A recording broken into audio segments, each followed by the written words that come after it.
Hey everybody, welcome to Edbeat. I'm April Cummings. Joining me, of course, Patrick Brendel from Cayman Current. I'm calling this episode 8, Take 2. If you've seen the other one, you know why I'm take 2ing. I even put on lipstick to compensate for my epic audio failures. Patrick, forgive me for making us do this again. No, it's double the fun. Well, experiment or doublemint or whatever it was, as I'm a mature person. So we are back again, and we're talking about this week in particular, the strategic policy statement and the budget. The Cayman Islands government, the new PACT government, I want to say unveiled the strategic policy statement in the House of Parliament, but I guess it's presented, which provides, and I like the word high level this month, but provides a high level view of what we're spending, what we think we're going to spend, where we think the revenue is coming from, what the economic situation of the country is, but also what we're going to do with that money as a government in a country. And from my perspective, Patrick, which I also, it's always my perspective, my disclaimer, I do think it provides some great insight into what we see as the priorities if we're the people making the choices. Because when you put your money where your mouth is, that means you actually probably mean it, right? Yes, agreed. Someday Patrick's waiting for me to ask like a direct question. So Patrick, what can you tell us about the strategic policy statement when it comes to education? Well, you mentioned putting your money where your mouth is, and the PACT government has done that almost literally. They have made education as their number one top line priority, and maybe the subset number one priority initiative within that priority is free school meals for all public school students. So putting your money where your mouth is. Yeah, and No so pun that's just intended, actually but free. good guy.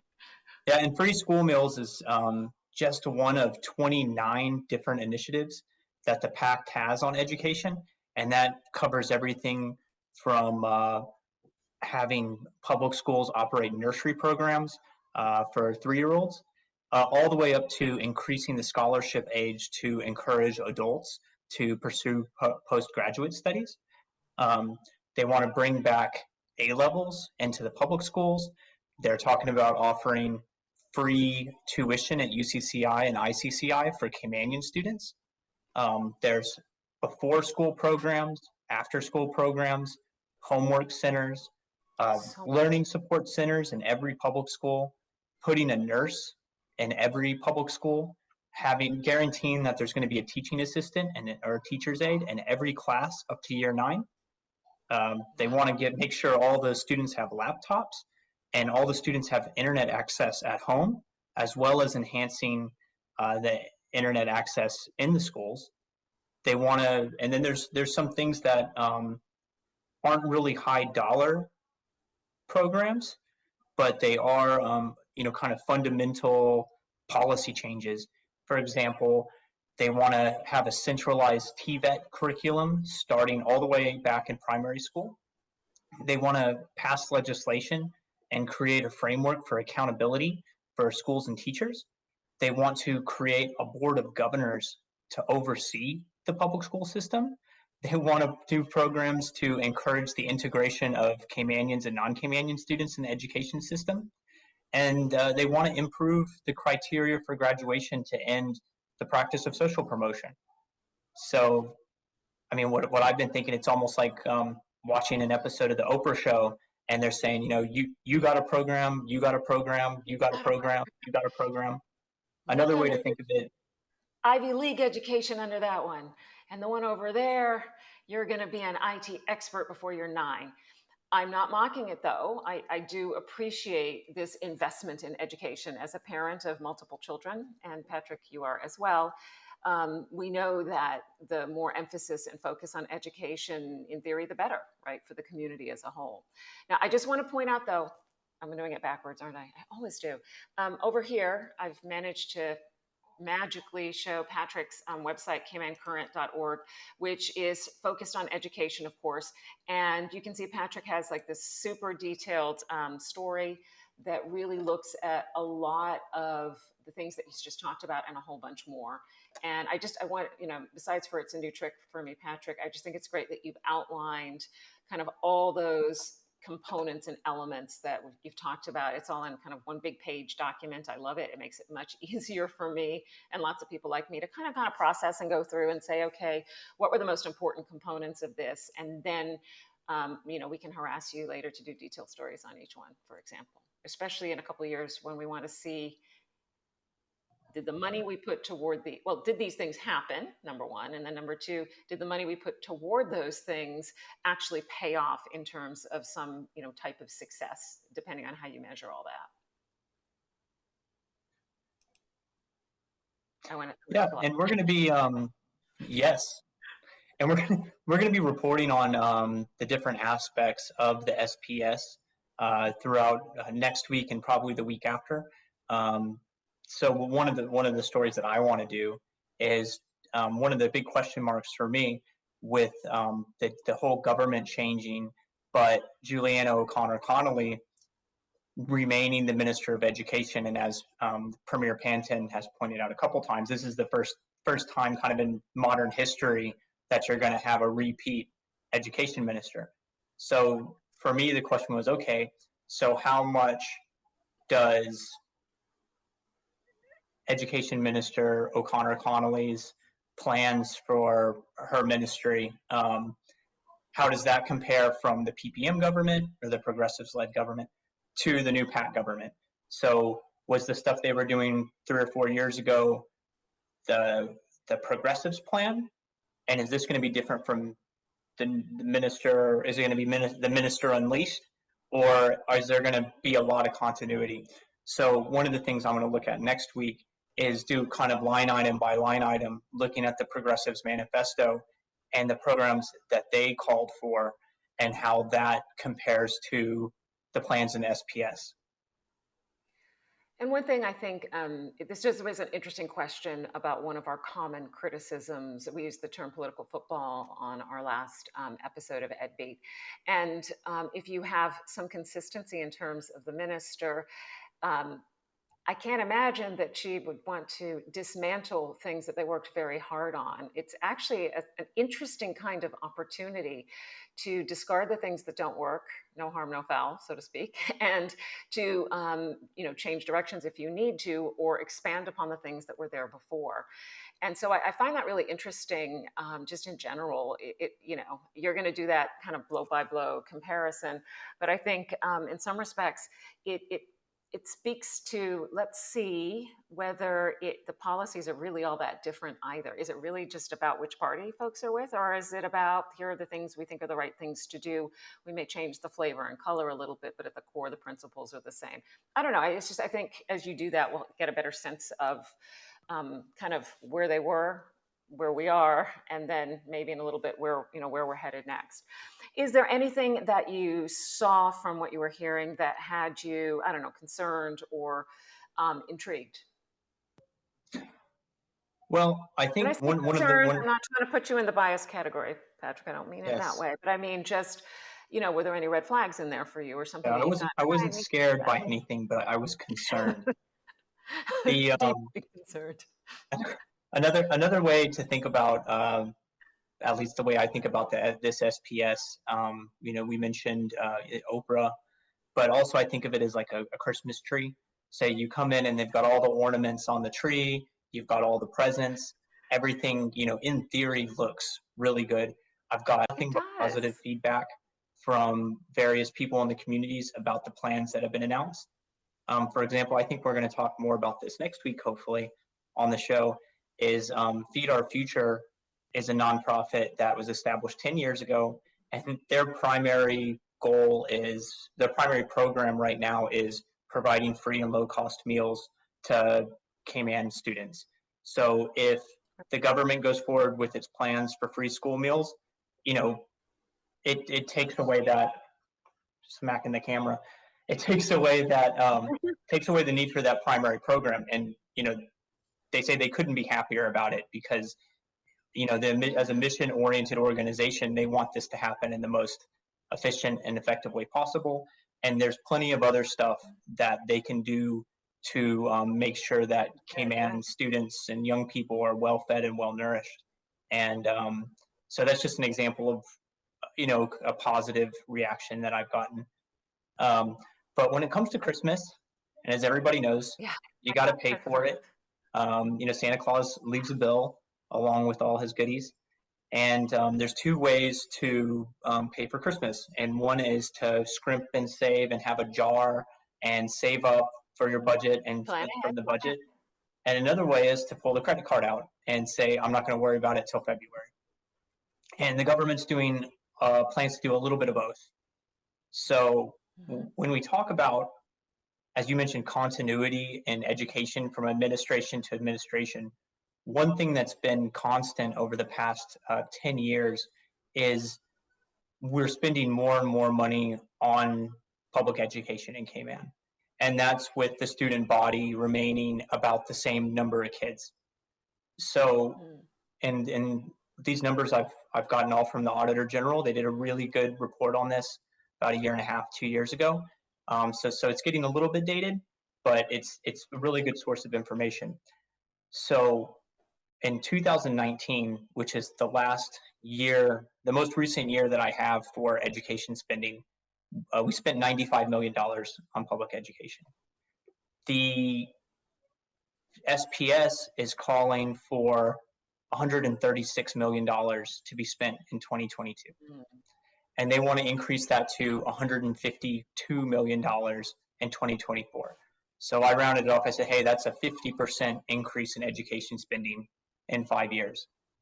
And if you go back a little bit further, and if you look at education spending a little differently, education spending is the number one portion of the government core budget. So when you look at healthcare and law enforcement and all this other stuff, education has the biggest slice of the pie. So in 2014, education accounted for 10% of core government spending. So 10 cents out of every dollar went to education. In 2018, that rose to 13%. And in 2024, they project it to be 18% of the budget. So, as we say, put your money where your mouth is. As we used to like to say when I was on the Compass editorial board is, when you're making a budget, every dollar is a decision. So every time you're apportioning money, you're placing relative importance on it. So I think it's fair to say that, for the past 10 years or so, the governments have been making education, have been considering it more and more important, at least from a spending perspective. Right. So the money is one huge part of this equation. Of course, delivering on the promise of that investment is another. And we have talked about this a few times, you and I, about, what does that look like? How do you assess success when it comes to this type of investment on this scale? We are not just talking either about primary school students or high school students. This is a huge spectrum, if that's the right word, from reception pre-K all the way up through, university and grad school. I mean, I know grad school's university too, but we're seeing an expansion in opportunities for people who want to pursue graduate degrees, for example, in terms of the potential scholarship funding is what I'm getting at. The age range is increasing. So we're looking at this sort of lifelong learning ideology. And the government currently is saying, yep, we will put the money to do this. A point I touched on with you before that I do think bears repeating is the fact that when you are in a time of economic uncertainty, it may seem, to some folks anyway, a bit extravagant to spend money on, schools. These things are not necessarily going to generate a bunch of jobs in tomorrow, but they've taken kind of a twofold approach, right? The government is saying we're going to spend some of this money on things that are related to the construction sector, capital projects, things that will, keep people employed and working. And on the other hand, we're going to invest in education and upskilling, which ideally, as the world's economic or our economic situation improves, i.e., I think that means the borders reopening will mean more money, which it may or may not. It should, but at the end of the day, your idea is I'll get the Cayman population upskilled and ready to earn lots of money. By the time they're out of school, they'll be ready to go, and we will have transformed things. Not that it's bad today, but yeah, and I think, I mean, I kind of see the thinking here. and when and even in the near term, when you talk about, here's my Venn diagram, you're talking about investing on the future and stimulus right now, and there's this little overlap in the middle. Um, they have some of that going on too in the education budget. And when I Mm, believe it was in the deputy premier's part of the presentation where he talks about economic performance and things that are going to boost the economy over the next couple of years. One of the things he talked about was the positive impact on the construction sector of government capital projects. And correct. the biggest one that's going on is the new John Gray High School. So the SPS, just stepping back one half step, the SPS includes $440 million in spending on education over 3 years. And that's just operating. That doesn't include another $100 million on capital projects for education. So that's the new John Gray High School. They want to expand the Lighthouse School. They need to, and I mentioned they're creating nursery programs and having these learning support centers where they're actually going to build physical classrooms, adding on to the public schools to accommodate that. And then they're going to give $10 million. They've budgeted $10 million for UCCI. Probably, they were just given a nice piece of land next to the campus, and they have plans for like a building there.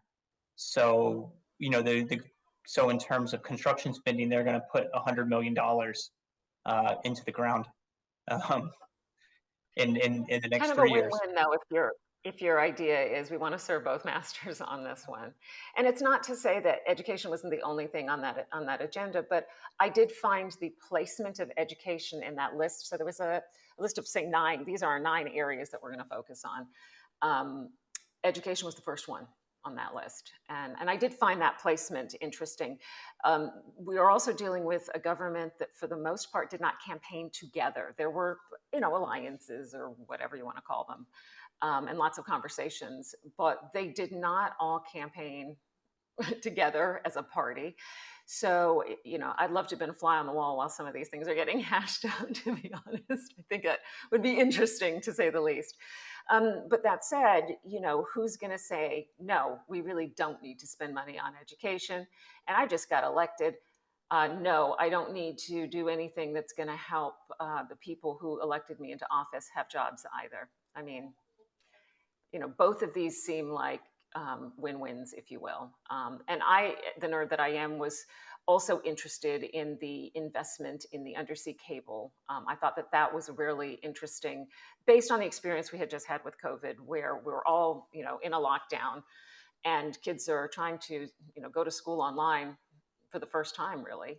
And yeah, the internet choked, coughed, took a nap sometimes. It was not the easiest thing.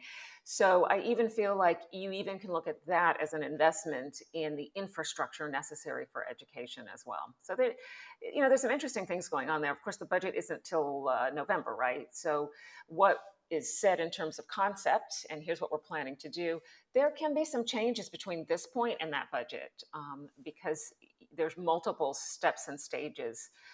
Every government entity or agency or department has asked for certain things and wants those things, but they may have to give and take a little depending, on how things go between now and then. Yeah, and I think this SPS, because we're dealing with a new government, but also a new political entity, a coalition of independents, this SPS to me plays like a double role. As one is a government policy document, but second, it's almost like it's playing the role as like a manifesto for the PACT government. So this is the first time that we've really gotten to take a look at not only specific policy proposals, but as you mentioned, like what are their priorities? And if they're making education the number one top line priority, then to me it seems like they're asking, if you're going to, in a few years, if you're going to go back and judge the success of this government, you go back to item number 1: how did we do on education? Mm-hmm. Yeah, exactly.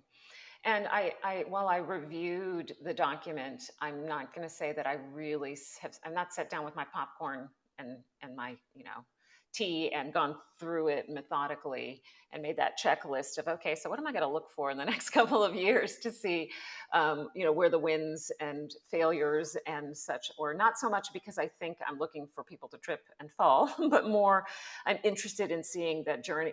I'm not. I'm a nice person, I won't tell. but but I do like to have a sense of the journey from point A to point B and what things happen that you don't expect. So I'm fresh out of the gate. I have big dreams, big plans, big ideas. Here's what I think is going to happen. And along the way, things change sometimes. Sometimes they don't.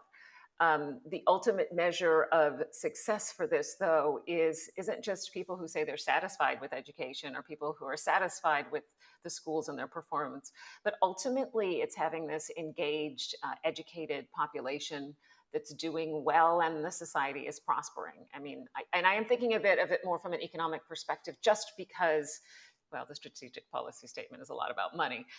There are other wonderful reasons about being a great citizen and contributing to society and building character, all that stuff too. But in many respects, you know how we proceed forward. You mentioned, I think it was, perhaps the benchmark is every school is a good school, in terms of the Office of Education Standards, but I feel like we do need some sort of report card to help us see how we've done and whether it worked. And I say we, not because I have any political affiliation necessarily, but I just think that when you're talking about education like this, you're talking about something that affects every single person, whether your child is in a public school, a government school, and whether, even if you don't have children at all, I think you are affected by the caliber and quality of education, and the next generation is the one that's going to take care of you, which does remind me of something you said earlier about paying for Christmas. There was a point that I would love to hear just a little bit more on about, you said it's kind of a split approach, right? They're not all borrowing, they're not all paying right now, but it does mean that the investment we're making in our young people is something that they will likely be the ones to have to pay. Maybe not maybe not the preschoolers or the year one students, but definitely those on the older, side of the scale. It will be up to them to make sure that the country is doing well and that we can pay back the money we've borrowed. Yeah, and I guess first at the current, when I was starting the Cayman Current, and I knew I wanted to pick a specific issue, and as soon as I decided I was going to take that approach, education was the only choice for me in terms of what we were going to Mhm. cover.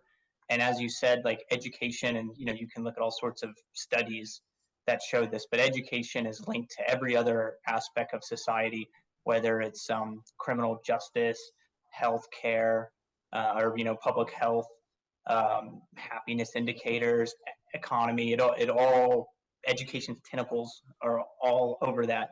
Um, so in terms of the spending, so the operating expenditures for the school system are going to come out of normal general revenue. They're continue, it's still going to be a pay as we go. But when we get to the capital projects, and as I said, that's $100 million in spending on education, plus another, I think, $230 million for other capital project investments. So that's where the credit card's coming out.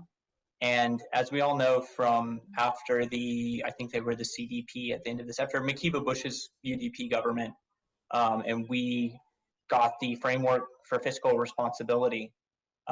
And so I think a big job that the progressives have had over the past 8 years is abiding by the terms of that agreement. It meant no running budget deficits, no borrowing. You got to keep certain cash balance on hand, et cetera, et cetera. They were really focused on checking off those boxes until the UK finally said, "Hey, we're satisfied with what we're doing. Collar's coming off. You're free to do as you want." So when COVID hit, the progressives government secured a $330 million line of credit because they anticipated, of course, this big hit on the economy and government coffers. So the PACT government comes in, they see the line of credit, and they say, "This is how we're going to pay for the construction projects." So all the money they've spent on the John Gray project, for example, and the road construction before the election, that was a pay as you go. Now it's coming on the credit card bill, and yes, that is going to be paid back with interest over years or even decades, depending on how government finances look going forward, and maybe they refinance or do all this kind of complicated stuff. But yeah, we were pulling out, spending it out of the deficit and some debt now, which is really normal. And that's normal for all governments. What's really been abnormal is us, as Cayman, not having debt spending over the past few years. So we're Yeah.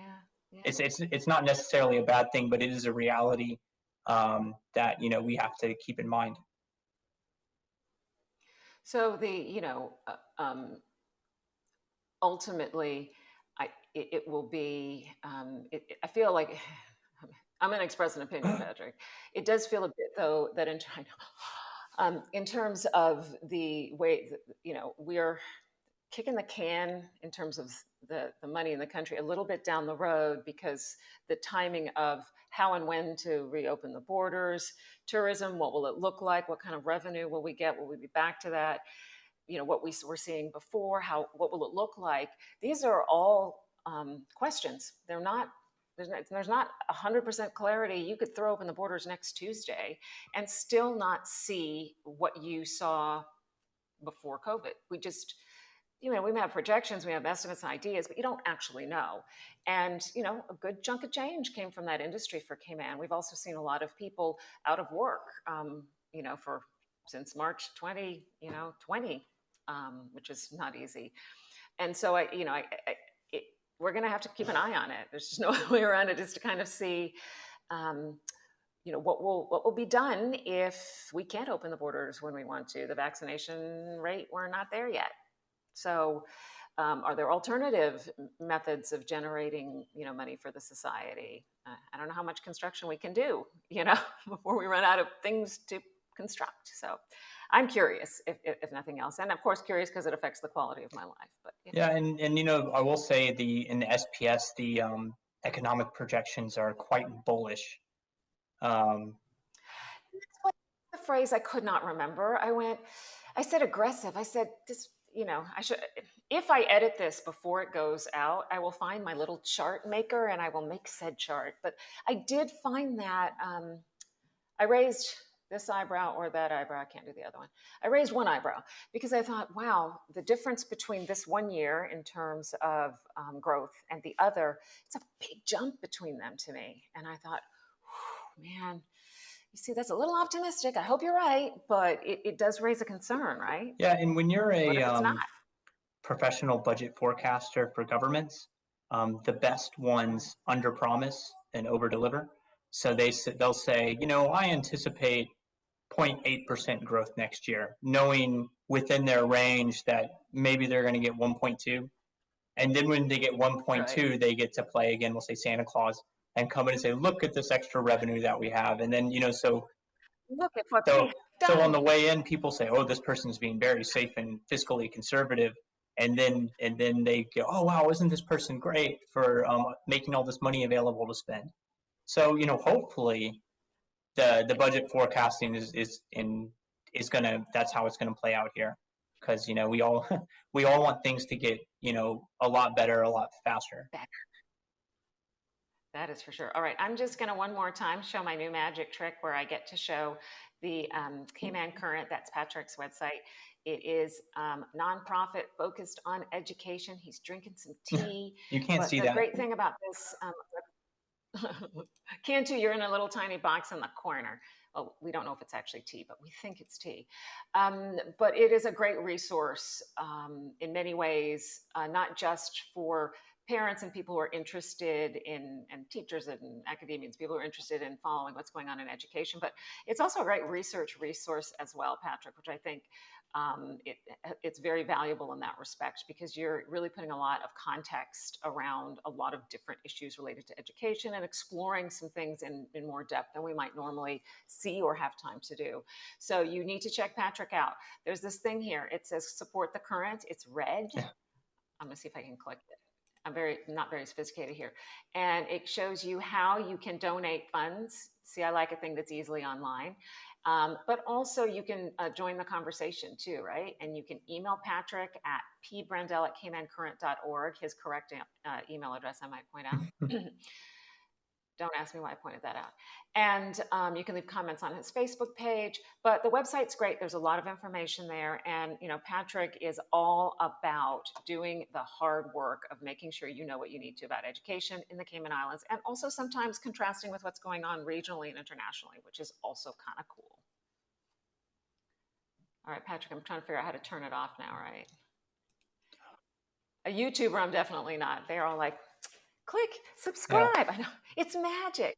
Well, thanks so much again, Patrick. And Patrick and I join brains once a week with Edbeat. We want to make sure that we are showcasing all the great stories Patrick is doing. It also gives me an opportunity to learn more and really, you know, get an idea of what's behind, what's in the brain of the guy writing the stories about the education thing, because it's good. Yeah, thanks. Glad to be here again this week. Awesome. Twice this 1 week. Okay, and real quickly, anything you need to mention before I wrap us up? Because my hairspray can only stay this way for so long. You have a big timer on the wall? It's in front of me. Yeah, I'll just point out, as you talk about how things change between policy statements and budget statements, and I just want to talk about kind of verbal statements from Premier Panton, and how people's perspectives changes, or an official government line will change as you get a group of cabinet together.